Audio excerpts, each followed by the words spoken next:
លោកនេតាញ៉ាហ៊ូសង្ឃឹមសម្រាប់ការដោះលែងចំណាប់ខ្មាំងក្នុងរយៈពេលប៉ុន្មានថ្ងៃខណៈដែលលោកត្រាំជំរុញឲ្យអ៊ីស្រាអែលនិងក្រុមហាម៉ាស់ជំរុញផែនការបត់ជបាញ់ក្រុមហាម៉ាស់ទំនងជានឹងរុញច្រានមកវិញនៅលើផែនទីដែលស្នើឡើងដោយសហរដ្ឋអាមេរិកសម្រាប់ការដាក់ពង្រាយកងទ័ពអ៊ីស្រាអែលឡើងវិញនៅតំបន់ហ្គាហ្សាពី Jeremy Diamond របស់ CNN និង Tal Selo ផែនទីដែលស្នើឡើងដោយសហរដ្ឋអាមេរិកសម្រាប់ការដាក់ពង្រាយឡើងវិញដំបូងនៃកងទ័ពអ៊ីស្រាអែលនៅតំបន់ហ្គាហ្សាតំណាងឲ្យខ្សែបន្ទាត់នៃការគ្រប់គ្រងដ៏ជ្រៅបំផុតរបស់អ៊ីស្រាអែលដែលបានបង្ហាញក្នុងអំឡុងពេលការចរចាបត់ជបាញ់នាពេលថ្មីៗនេះហើយទំនងជានឹងមានការរឹងច្រានពីក្រុមហាម៉ាស់យោងតាមផែនទីដែលស្នើឡើងដោយប្រធានាធិបតីអាមេរិក Donald Trump នៅលើ Truth Social កងទ័ពអ៊ីស្រាអែលនឹងនៅឆ្ងាយរហូតដល់ 6.5 គីឡូម៉ែត្រនៅខាងក្នុងហ្គាហ្សាភាគខាងត្បូង2 គីឡូម៉ែត្រនៅកណ្ដាលហ្គាហ្សានិង 3.5 គីឡូម៉ែត្រនៅភាគខាងជើងហ្គាហ្សាបន្ទាប់ពីការដោះលែងចំណាប់ខ្មាំងទាំង48នាក់ផែនទីនេះតំណាងឲ្យការកើនឡើងគួរឲ្យកត់សម្គាល់នៅក្នុងការគ្រប់គ្រងរបស់អ៊ីស្រាអែលលើទឹកដីហ្គាហ្សាបើប្រៀបធៀបទៅនឹងផែនទីដែលអ្នកសម្រុះសម្រួលបង្ហាញដល់ក្រុមហាម៉ាស់កាលពីពាក់កណ្ដាលខែកក្កដាដែលខ្សែបន្ទាត់គ្រប់គ្រងជ្រៅបំផុតរបស់អ៊ីស្រាអែលលាតសន្ធឹងប្រវែង 1.6 គីឡូម៉ែត្រចូលទៅក្នុងហ្គាហ្សានេះបើតាមផែនទីដែលបានចេញផ្សាយនៅពេលនោះសូម្បីតែពេលនោះក្រុមហាម៉ាស់បានព្យាយាមរុញខ្សែបន្ទាត់អ៊ីស្រាអែលឲ្យថយក្រោយទៀតផែនទីដែលស្នើឡើងដោយសហរដ្ឋអាមេរិកបានគូជិតស្និទ្ធទៅនឹងខ្សែបន្ទាត់យោធាអ៊ីស្រាអែលបានទៅដល់មុនពេលអ៊ីស្រាអែលចាប់ផ្ដើមប្រតិបត្តិការ Gideon's Chariot 2ក្នុងខែសីហានេះបើតាមប្រភពពីអ៊ីស្រាអែលនៅក្នុងសន្ទរកថារបស់គាត់កាលពីយប់ថ្ងៃសៅរ៍នាយករដ្ឋមន្ត្រីអ៊ីស្រាអែលលោក Benjamin Netanyahu បានបន្លឺថា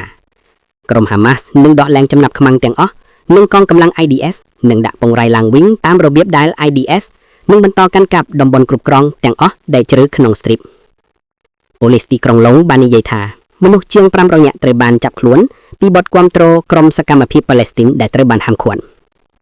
មនុស្សជាង500នាក់ត្រូវបានចាប់ខ្លួនកាលពីថ្ងៃសៅរ៍នៅទីក្រុងឡុងពីបទគាំទ្រ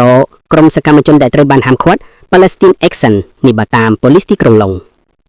ប៉ូលីសបាននិយាយថាពួកគេបានចាប់ខ្លួនសរុបជាង492នាក់នៅទីលាន Trafalgar ដោយមាន488នាក់សម្រាប់ការគាំទ្រអង្គការដែលបានកំណត់នៅក្នុងខែកញ្ញានៅទីបាតុកម្មចុងក្រោយ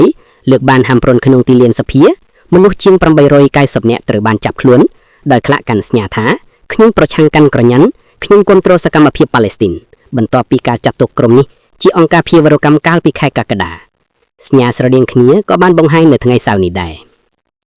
Defend Our Juries ដែលមានតួនាទីសំខាន់ក្នុងការរៀបចំការតវ៉ាបាននៅថ្ងៃសៅរ៍ថាមនុស្សជាង 1000 នាក់បានជួបជុំគ្នាដើម្បីប្រឆាំងនឹងបំប្រាន់នៅលើសកម្មភាពប៉ាឡេស្ទីនក្រុមសកម្មជនគាំទ្រប៉ាឡេស្ទីនត្រូវបានចាត់ទុកជាអង្គការភៀវរកម្មបន្ទាប់ពីសមាជិកខ្លះបានវាយលុកជលមូលដ្ឋានទ័ពធំបំផុតនៃចក្រភពអង់គ្លេសនិងបានបំផ្លាញបំភ្លេចយន្តហោះ2គ្រឿងក្រុមអ្នកតស៊ូមន្ត្រីសេរីភាពស៊ីវិលបានធូរធារការហាមឃាត់នេះថាជាការរំលោភបំពានសេរីភាពនៃការបញ្ចេញមតិក្នុងចក្រភពអង់គ្លេសអ្នករៀបចំបាននិយាយថាកំណំអ្នកដែលត្រូវបានចាប់ខ្លួនកាលពីថ្ងៃសៅរ៍រួមមានកូនស្រីអាយុ79ឆ្នាំនៃអ្នករស់ជីវិតពីការសម្លាប់បុរសជំនឿអាយុ79ឆ្នាំមានជំងឺឆ្ងាយនិងបុរសប្រកបអាពាហ៍អាយុ88លោកTrumpនិយាយថាអ៊ីស្រាអែលបានយល់ព្រមលើខ្សែបន្ទាត់ដកខ្លួនដំបូងនៅក្នុងសំណើហ្គាហ្សារបស់គាត់ប្រធានាធិបតីអាមេរិកលោក Donald Trump បាននិយាយថាអ៊ីស្រាអែលបានយល់ព្រមលើខ្សែបន្ទាត់ដកខ្លួនដំបូងដែលមានចែងនៅក្នុងផែនការបត់ជបាញ់របស់លោកដែលបានស្នើឡើងសម្រាប់អ៊ីស្រាអែលនិងក្រុមហាម៉ាស់នៅក្នុងការបង្ហោះនៅលើប្រព័ន្ធផ្សព្វផ្សាយសង្គមកាលពីថ្ងៃសៅរ៍លោកប្រធានាធិបតីបាននិយាយថារដ្ឋបាលឥឡូវនេះកំពុងរងចាំការបញ្ជាក់ពីក្រុមហាម៉ាស់ប្រសិនបើក្រុមហាម៉ាស់យល់ព្រមលោក Trump បាននិយាយថាបទឈប់បាញ់នឹងមានប្រសិទ្ធភាពភ្លាមៗហើយការដកដូរចំណាប់ខ្មាំងនិងការដកដូរអ្នកទោសនឹងចាប់ផ្ដើមបន្ទាប់ពីការចរចាអ៊ីស្រាអែលបានយល់ព្រមលើខ្សែបន្ទាត់ដកខ្លួនដំបូងដែលយើងបានបង្ហាញនិងចែករំលែកជាមួយក្រុមហាម៉ាស់នៅពេលដែលក្រុមហាម៉ាស់បញ្ជាក់បទឈប់បាញ់នឹងមានប្រសិទ្ធភាពភ្លាមៗការដកដូរចំណាប់ខ្មាំងនិងអ្នកទោសនឹងចាប់ផ្ដើមហើយយើងនឹងបង្កើតលក្ខខណ្ឌសម្រាប់ដំណាក់កាលបន្ទាប់នៃការដកខ្លួនដែលនឹងនាំយើងឲ្យជិតដល់ទីបញ្ចប់នៃការយកចិត្តទុកដាក់របស់អ្នករយៈពេល3000ឆ្នាំសម្រួលហើយ Trump បានសរសេរនៅលើ Truth Social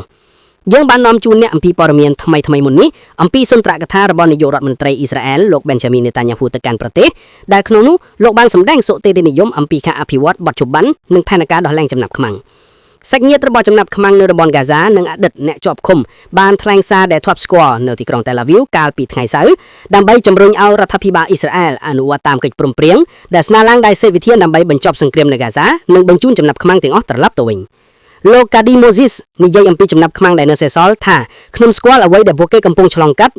លោក Moses បានរស់រើជីវិតពីការជាប់ឃុំឃាំងនៅតំបន់កាហ្សាខ្លួនឯងហើយបានដោះលែងកាលពីដើមឆ្នាំនេះនៅកំឡុងការបត់ច្បាញ់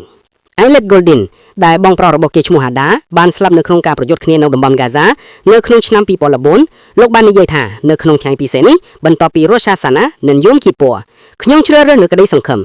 ខ្ញុំស្រែកពីនេះទៅកាន់ថ្នាក់ដឹកនាំសូមអនុវត្តការងារនេះជាពេលវេលារបស់អ្នកយើងស្រែកនៅទីនេះហើយដើរតាមផ្លូវដើម្បីគ្រប់គ្រងអ្នកក្នុងការធ្វើរឿងត្រឹមត្រូវ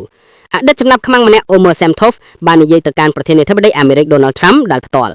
Omer Semtov បាននិយាយថាខ្ញុំជួបលោកបន្ទាប់ពីខ្ញុំបានដល់ឡើងពីចំណាប់ឃុំឃាំងខ្ញុំប្រាប់លោកទាំងនោះថាលោកត្រូវបានពាក់មាតាចូលជៀនបញ្ជូនមកដើម្បីជួយសង្គ្រោះយើងហើយខ្ញុំនឹងតែជឿថាស្ដីពីថ្ងៃនេះដោយសារតែលោកបានខ្ញុំអាចត្រឡប់មកផ្ទះរបស់ខ្ញុំវិញបានលោកបានបន្តថាលោកបាននាំមកជូន